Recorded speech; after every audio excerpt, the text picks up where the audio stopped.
Hello, my name is Juan. Hello, my name is Judith. Hello, my name is Gustavo. Hello, my name is Amalia.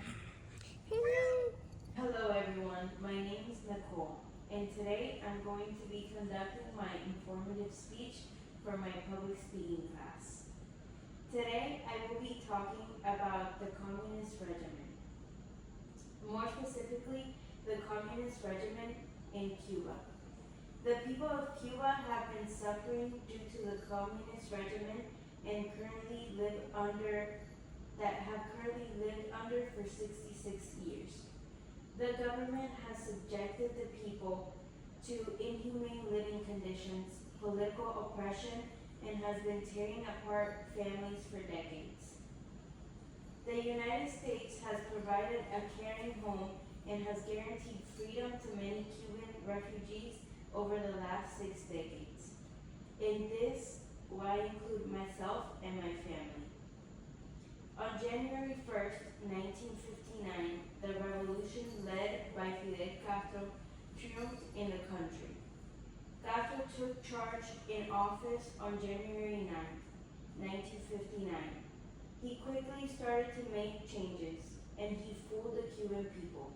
He promised them a bunch of incomplete promises that then he will never go to suffice.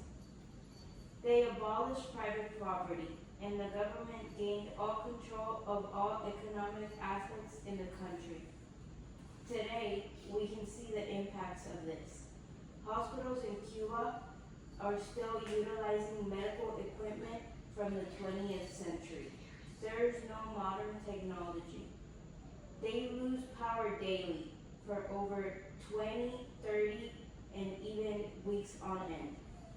Pharmacies lack over 50% of common drugs, to not say 90. Paramedic transport is scarce, and people lose their lives waiting for an ambulance to arrive. Finally, more than 10 days of travel, the processes arrive from Europe. With this, other essential materials for Irila's operation, and whose shortage the relatives in the hospital were alerted, such as gloves, antibiotics, and sterile material for dressing. This is a quote directly from an article. In 1962, the government began distributing the Libreta de Abastecimiento, which is translated as the supplies booklet. This gives each person a rationalized amount of food they can purchase monthly. This is per person per month. The rations have varied throughout the years, but currently it's about 5 eggs, if they can get any, 1 pound of spaghetti, a cup of oil, and a few pounds of sugar. As you can imagine, this is not nearly as enough food as somebody would need. The dictators of Cuba have politically oppressed and terrorized the Cuban people since the start of the revolution. The communist government of Cuba has not sufficed its needs. They are still committing their inhumane crimes to this day. A whole country is suffering from daily power outages, outdated medical equipment, scarce food and medicine, to name a few daily hardships of the Cuban people. Thank you.